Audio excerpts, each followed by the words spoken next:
Ano ang kaakibat ng ating kinabukasan? Ating kinabukasan. Ang dami kong maibibigay para magkaroon tayo ng magandang kinabukasan. Una, ako ay isang dalubhasa sa pagmamasahe at paggamit ng mga pressure point. Mapapaganda ko rin ang armor ng army ni Earl. Maaaring makita niyang kawili-wili ang mga bagay na ito, ngunit hindi siya mapabilib ng mga ito. Sa mga darating na panahon, may aalay ko sa iyo ang iyong kalayaan. Hanggat hindi ka manloloko, magagawa mo ang lahat ng gusto mo, Daya. Pagkasabi niya noon ay natigilan si Jean Mulan. Pagkatapos, pinandilatan niya si Shen Lang sa screen. Gusto niyang sumugod at bugbugin siya. Anong tanga, wala siyang iniisip. Then, nag-walk out si Jean Mulan. Sa likod ng screen, nagpakita si Shen Lang ng mapagmataas na ngiti. Hey, hindi niya ako maloloko ng ganyan. Kaya ko siyang basahin na parang libro. Huwag maliitin ang iyong magiging asawa. Bumalik si Jean Mulan sa bulwagan ng kanyang ama. Ama, ina, nakapili na ako. Nakapili ka na, ngunit halos kalahating oras na. Mulan, hindi mo kayang makipaglaro dito. Ang desisyong ito ay tutukayin ang lahat ng bagay sa hinaharap para sa iyo. So, sino ang pinili mo? Si Wang Lian ba o si Mo Ye? Sabihin mo sa akin kung sino, para makapagsimula na tayong mamigay ng mga imbitasyon sa kasal, pipiliin ko. Shen Lang. Matapos marinig ang mga salita ni Jean Mulan, halos tumindig ang buhok ng konde. Ano, Mulan, nababaliw ka na ba? Bakit mo pipiliin ang tanga? Pare, tatlo silang subordinate ko. Si Wang Lian at Mo Ye ay napakahusay, ngunit. Kaya, bakit hindi mo sila pinili? Ngunit ang mga ito ay mabuti lamang kung ikaw ay buhay at may kapangyarihan, pero kung mamamatay ka, susubukan nilang kunin ang Earl. Ano bang dapat gawin namin ni Kuya? Nang lumabas ito, biglang tumahimik ang konde. Bigla ding naintindihan ng mga tao sa paligid niya. Si Shen Lang ang nagbigay ng tamang sagot. Basta hindi ako manloloko, sabi niya I will have my freedom. Payagan mo akong pakasalan siya. Ngunit ang kanyang reputasyon sa Xuanwuzeti ay, kung siya ay may ganitong masamang reputasyon, hindi ba iyon makakapagpagaan sa pamilya Xu? Kung nagpakasal ako sa isang mabuting tao, hindi na namin makikita ang liwanag ng araw. Ngunit kung pakakasalan ko si Shen Lang, ang pamilyang Xu, na makakita ng kasawian, ay magiging masaya. Ang tanging kinakailangan para sa aking magiging asawa ay ang maging maganda siya, at natutugunan ni Shen Lang ang pamantayan, ngunit, ang puso ng asawa ng konde ay parang hinihiwan ng kutsilyo. Hindi nangangako ang kanyang anak, kaya kailangan niyang isakripisyo ang kaligayahan ng kanyang anak Mulan. Alam mo namang hindi namin matatanggap yun.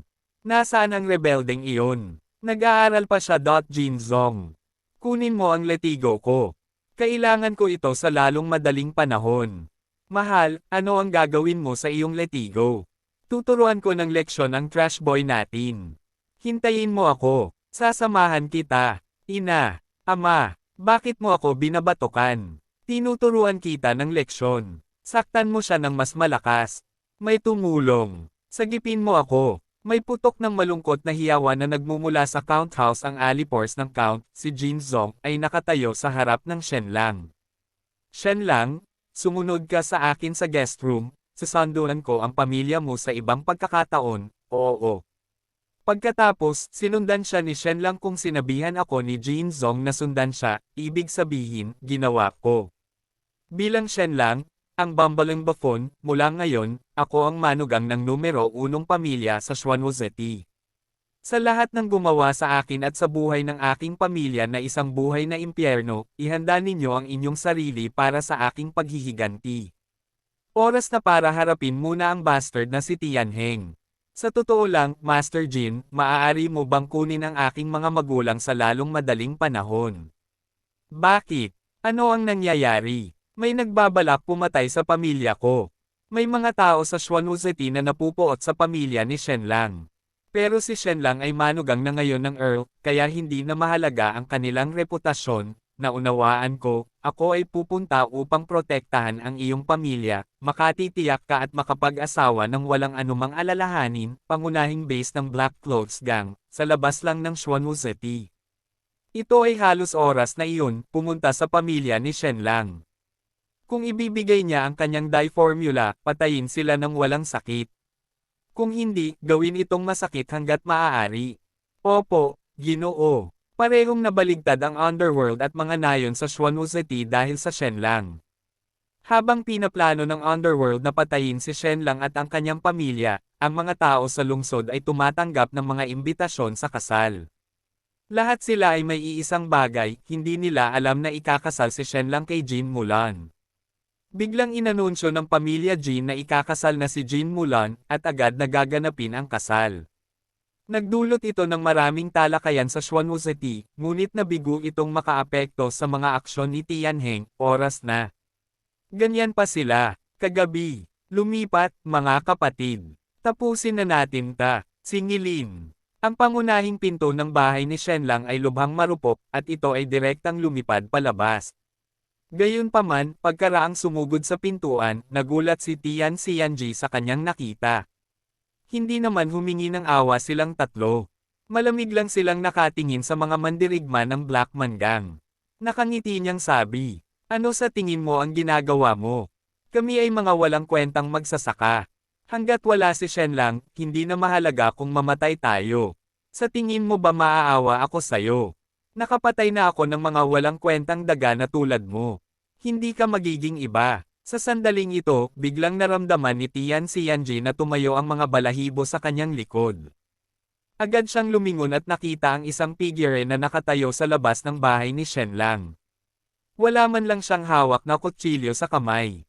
Gayunpaman, ang aura mula sa kanyang katawan ay nagparamdam kay Tian Xianji ng isang turok sa kanyang likod. Ayon sa utos ng City Lord, nandito ako para hulihin ang mga tax evader na ito. Oh, karaniwang hindi ka namin aabalahin kapag ang Panginoon ng lungsod ay nagsasagawa ng negosyo. Gayunpaman, inimbitahan ng aking master ang buong pamilya Shen na lumahok sa kasal. Kung hindi ko sila babawiin, hindi ko gagawin ang trabaho ko. Pwede bang itigil mo na yung ginagawa mo? Ano ang iyong posisyon? Sino ka? Jin Zong. Sabi ng nasa katanghaliang gulang na lalaki, si Jin Zong ay mula sa Earl ng Xuanwu. Bakit siya nandito? Inimbitahan ng iyong amo ang pamilya ni Shenlang na dumalo sa kasal ni Mulan. Tama, mahinang sabi ni Jin Zong. Bakit iimbitahan ng Earl ang pamilya lang sa kasal? Pamilyang magsasaka lang sila. Dahil kaya kay Shenlang. Anong ginawa niya? Dahil ito ang hiling ni Earl, hindi ako makikialam. Babalik ako ngayon sa lungsod. Sumunod ka sa akin at ipakita sa pamilya lang ang kanilang sedan na upuan, mahigit 100 mandirigma ang lumabas mula sa kanyang likuran, ngunit wala silang dalang kutsilyo. Sa halip, may dala silang mga stretcher. Hinihintay ba nila tayo makarating dito? Mukhang napakaganda ng kanilang timing para maging totoo. Mahigit 100 mandirigma mula sa count house ang maingat na dinala ang mga magulang ni Shenlang sa mga stretcher, at pagkatapos ay inilagay sila sa malaking palanquin. Pagkatapos, binuhat ng 6 na mandirigma ang 3 palanquin na parang naglalakad sa patag na lupa. Ang kanilang mga kamay ay kasinggan ng isang balahibo, at sila ay umalis ng walang sabi-sabi. Aalis tayo, Palam. Yumuko si Tian Xianji para paalisin sila. Pagkaalis ni Jin Zong at ng mga mandirigma mula sa count house, natigilan si Tian Xianji. Boss, anong nangyari? Boss, kung hahayaan natin silang umalis, si Tan Leng ay magiging lampas sa galit. Hindi mo ba alam kung sino ang mga taong iyon? Hindi sir, isa yon sa mga katulong ni Earl. Pinlano ni Shenlang na mangyari ito. Ipagdasal mo na lang na hindi masyadong malalim ang relasyon nila ni Earl, kung hindi, ano? Kung hindi, kailangan nating sabihin ang ating huling paalam sa ating pamilya at mga kaibigan. Oras na para umalis, kailangan nating mag-ulat kaagad kay Tianheng. Dapat nating paghandaan ang pinaplano ni Shenlang, pero na. Shenlang ay lubos ang schemer. I must make my move bago pa siya gumawa ng ibang scheme, pangunahing base ng Black Clothes Gang, on. Dahan-dahan lang sir. Bagalan mo lang. Hindi man lang siya nagsumbong at diretsyong sumugod sa silid ng kanyang ninong na si Tianheng. Sa sandaling ito, nakita niya ang gang leader na si Tianheng na nakikipagrelasyon sa isang magandang babae. Mas mabuti na may magandang dahilan ka para abalahin ako, kung hindi, patay ka. Pinamunuan ni Jin Zong ang isang grupo ng mga mandirigma, ini-escort nila ang pamilya ni Shenlang para dumalo sa kasal ni Jin Mulan. Kaagad, tumayo si Tianheng, at ang kanyang ekspresyon ay nagbago ng husto. Umalis ka na dito. Agad namang lumabas ng kwarto ang babae. Si Jin Mulan ng Earl's Mansion ay nagmamadaling ikakasal ngayong gabi, at narinig kong pinili niya ang kanyang mapapangasawa sa isang kapritsyo. Teka, ano sa tingin mo? Dapat imposible. Shenlang ay kilala bilang mabuti para sa wala, paano siya nakaakyat hanggang sa mansyon ng Earl? Foster father? Hindi maarok ang pakanan ni Shenlang, kaya hindi sigurado.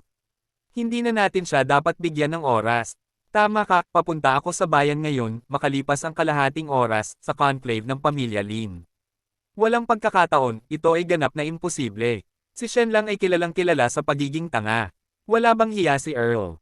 Patriarch Shu, biglang nagkalat si Earl ng mga imbitasyon sa kasal ngayon, may nakapagsabi na ba kung sino ang nobyo? Hindi, walang nakakaalam kung sino ang lalaking ikakasal, ngunit lubos akong nagdududa na ito ay Shenlang. Kahit magyelo ang impyerno, hindi niya pakakasalan si Jin Mulan. Natanggap ko ang imbitasyon sa kasal, at titingnan ko ito ngayong gabi. Kung Shenlang talaga ang groom, dapat maaga tayong maghanda. Kahit wala akong invitation, pupunta rin ako. Tiwala ako na sasalubungin ni Ir ang lahat ng mga bisita na nagpapakita ng kanyang kapangyarihan. Dahil nakaalis na si Shu Chenchen, ako na ang baalang mag-alay ng best wishes ko, maganda ang tunog, sabay-sabay sa mansion ni Earl Zhang Lang, bigla kaming pumunta dito. Sino sa tingin mo ang mystery groom? Sa tingin mo ba siya ay anak ng isang mayamang mangangalakal o isang makapangyarihang martial artist? Malalaman natin mamaya. Sa sandaling ito, nakaupo si Shenlang sa sedan chair. Alinsunod sa lokal na tradisyon ng kasal, ang lalaking ikakasal ay dadalhin mula sa bahay ng nobya patungo sa templo at pagkatapos ay dadalhin pabalik sa simbahan para sa kasal, pati na rin ang manugang. Maraming tao ang sumusubok na hulaan kung sino ang misteryosong lalaking ikakasal sa isang juren. Seryoso ka, ang lalaking ikakasal ay dapat na kahit isang Jinshi. Ang pamilya Jin ay isang dakilang marangal na pamilya. Para sa kanila, ang isang simpleng Jinshi ay wala. Totoo, walang pagkakataon na magpakasal si Lady Mulan sa isang taong mas mababa ang status kaysa sa isang Jinshi, tingnan mo. Darating ang nobyo. Lalabas na rin ang Earl at Countess.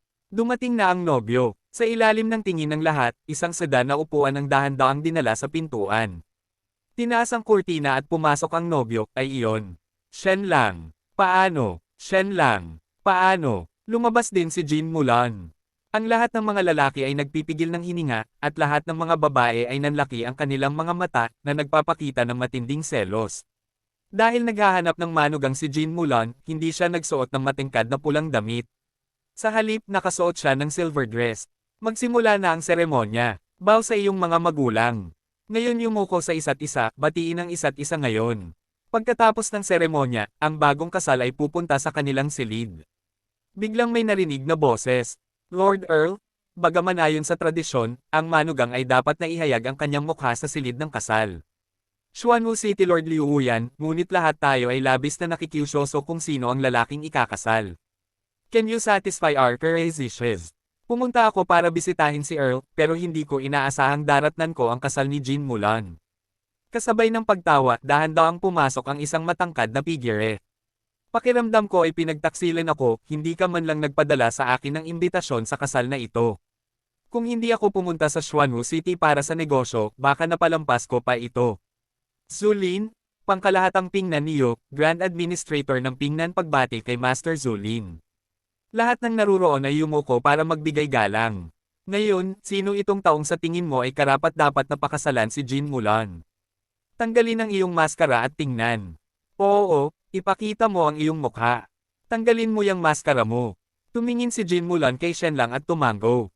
Hinubad ni Shenlang ang maskara sa kanyang mukha. Sino siya? Iyan ba, Shenlang? Agad namang napabuntong hininga ang maraming tao na naruroon. Si Shenlang talaga, problemado ako. Siya talaga yun. Jin Mulan at Shenlang. Paano kaya yun? Paanong ang Earl, na may ganoong kayama na background, ay gugulo ang kasaysayan nito sa kanya? Bakit nila pinakasalan si Jin Mulan sa taong-una na yon? Biglang tumawa si Zhang Jin.